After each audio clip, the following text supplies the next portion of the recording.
And in the studio now, I have Joel Segal. You've come here to talk about klezmer music, and you reckon this is a word that doesn't really exist?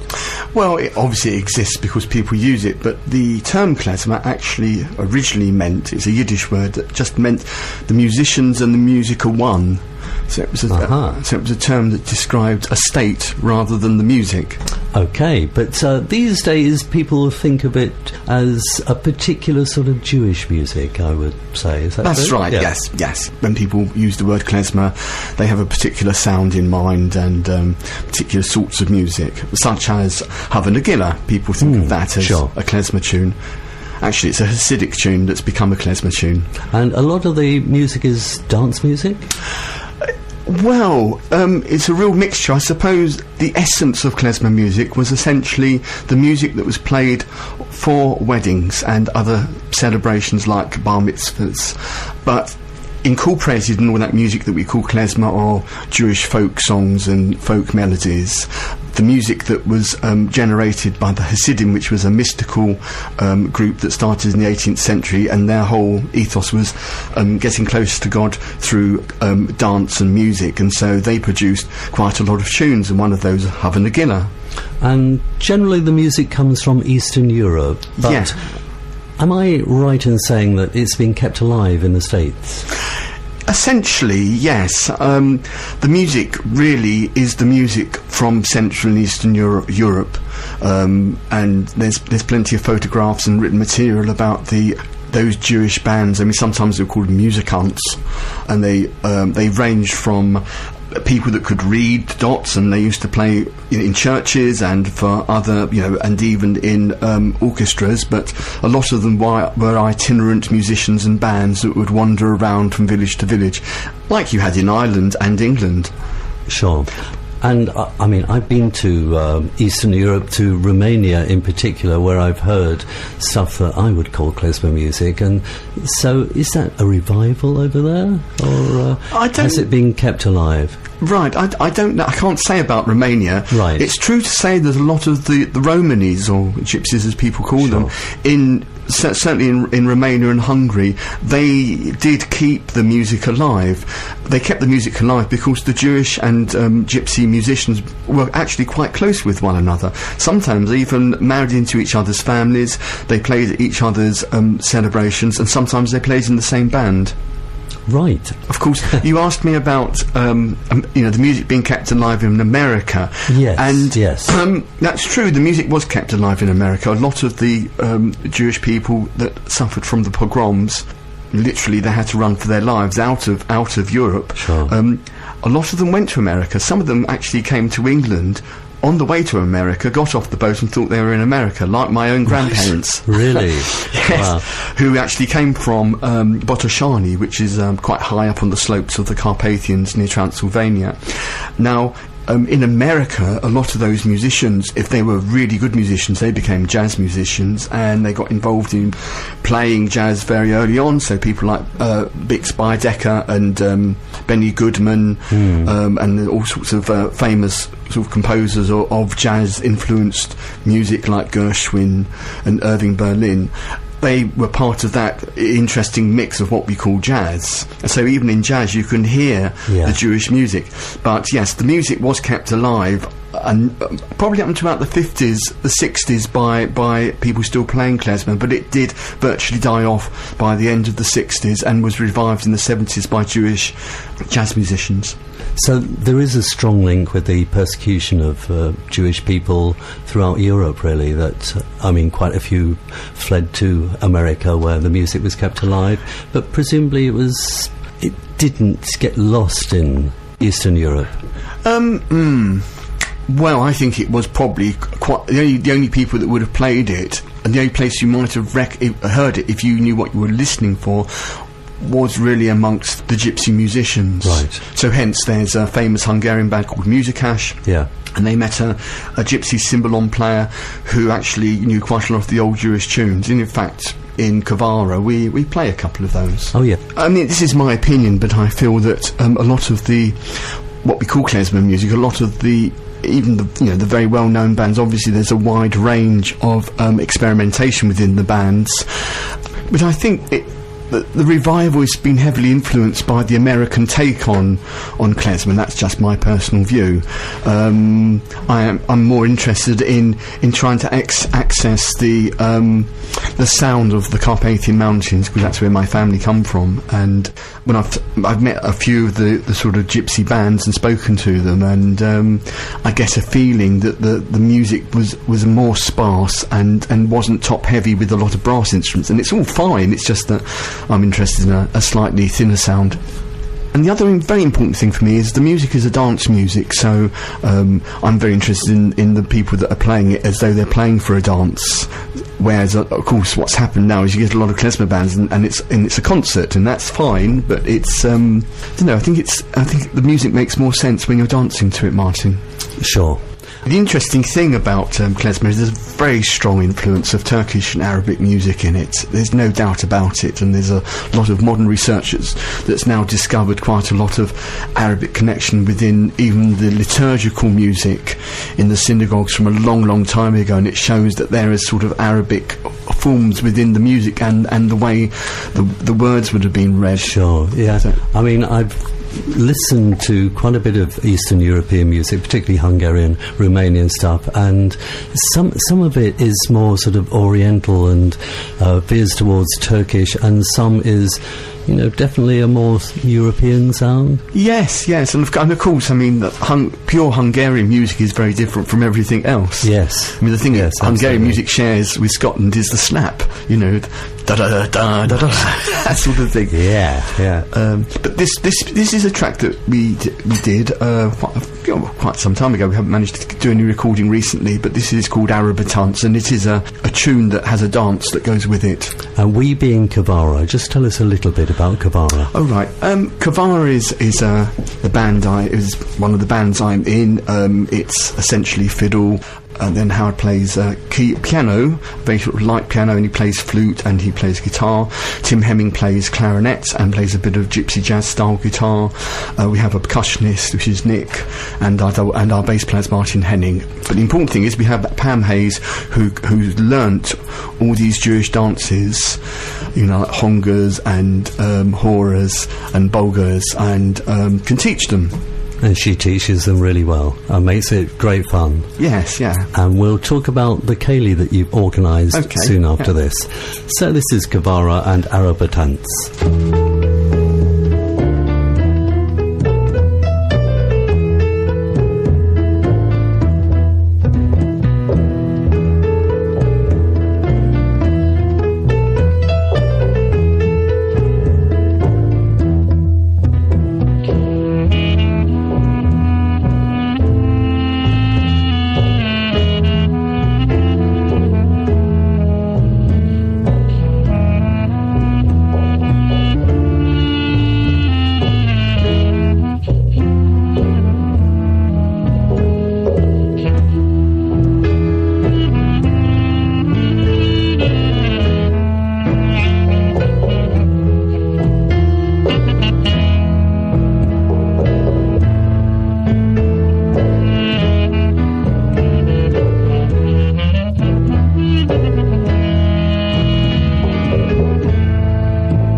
Yes, great sound, Joel. That's Kevara and Arabatance, and it sounds very Arabic. I can imagine someone belly dancing to that, or just moving in a very sensual way. Yeah, they're funny enough. They don't belly dance in the traditional Jewish dances. No, it's just. I know.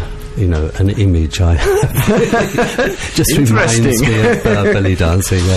So Kevara are a local band, and presumably some of you have Jewish connections. Well, my family Yes. are essentially Jewish. They came from the Carpathian Mountains. My father's side came from Botoshani. My mother's side come from Poland. Warsaw and also Latvia way, right? But and it's very hard to sort of find the musical connections for me and my family, because I know they exist, but it was probably broken by the pogroms.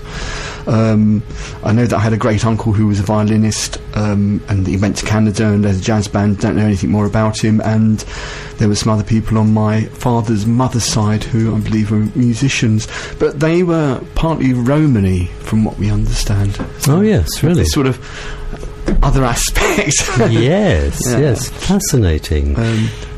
And Kevara are playing in Topsham quite soon. That's right. Yes. So, you know, the name Kevara, actually. Oh yes, tell us about the name. The name Kevara comes from the Hebrew Kevara, which means friendship or band of friends. That's nice. And we are a band of friends, actually. You are, indeed. We've all known each other quite a while. And of course we all play in other bands as well. But everyone that plays in this band are also very committed and interested in the music that we play.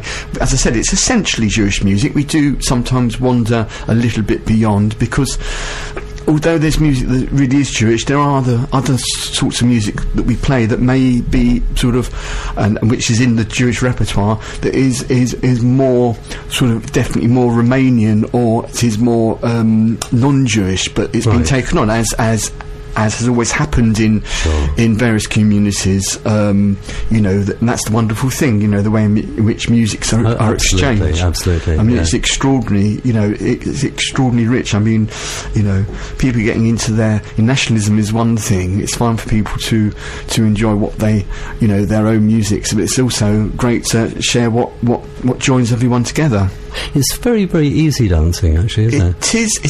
It is very accessible. Yes, very accessible. We have our caller Pam Hayes, who has gone to a lot of time and expense travelling to places where they teach these Jewish dances up and around the country, and she's absorbed quite a few of them now. Yeah. and can teach them, and you know, I mean, she'll gauge, as with any sort of calling, Martin, as you well know, you know, if people are up for doing something a little bit more difficult, she'll try them with that, you know, and if not, we'll keep it more, you know, simple. But it's all very easy to do and very accessible and great fun, and it's slightly different, I guess, from Ceilidh music.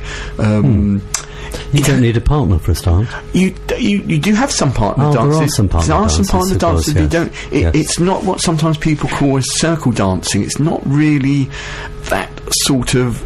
And there are circles, but they often they wander around. They don't stay in a circle. You know, they're often sort of suddenly, a long line. Yeah, that turn into circles and go into spirals, and then you have sort of definite partner dances as well. People, I have to say, you know, people that come along to it really enjoy it. It's a very different sort of vibe, I guess. Shall we hear another one? I've got Kolomyka. Oh, the Kolomyka. Now, the Kolomyka is a traditional dance from Ukraine, apparently.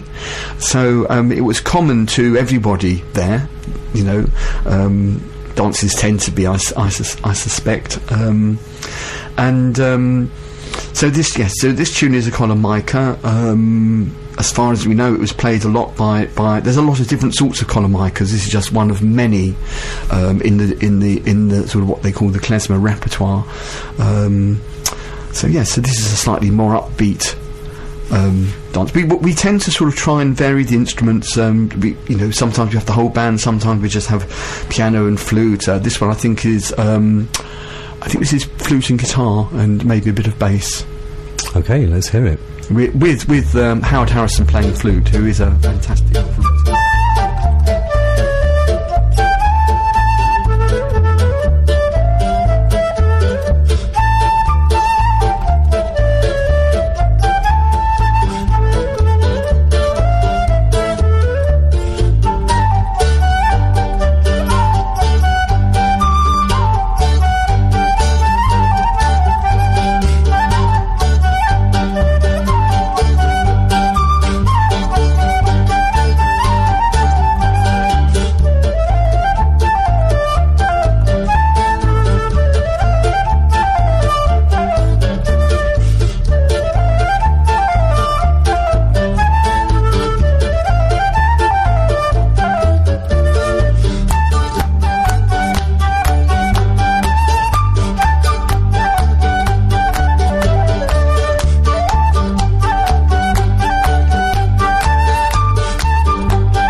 So it fades away there.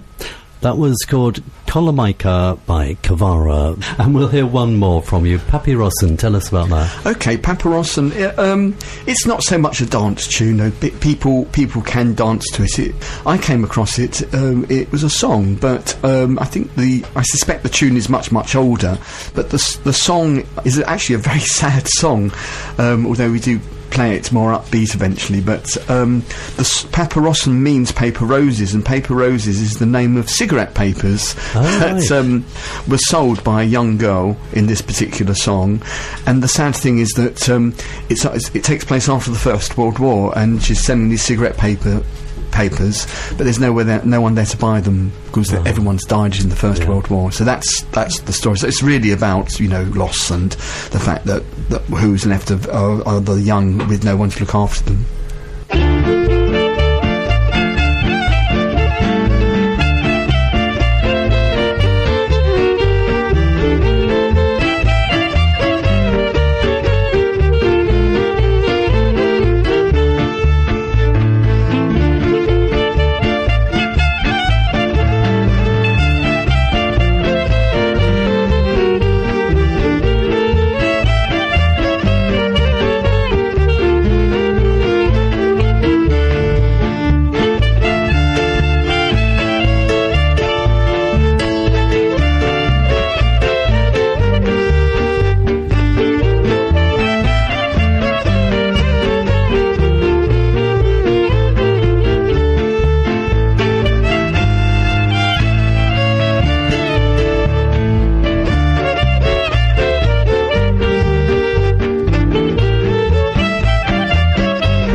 And that was a sample of Kevara's Papyrossen. That wasn't the whole tune then? No, sorry, because I didn't realise quite what you had there. Of course, these tracks are samples, these ones, of what we do. We probably sort of made them smaller bites for our website. So we got a taster of what Kevara sound like? Yes. Yeah, great. Well, thank you for coming in, and sorry it's been fairly short, Joel, but you must come again. Don't leave it another 6 years before you come back to Phonic. Okay, yes, I will. If I can maybe get one or two other musicians along with me. That would be great. And otherwise I'll come and play solo fiddle. Yeah, we'll do. So thank you very much, Joel Segal. Thank you, Martin.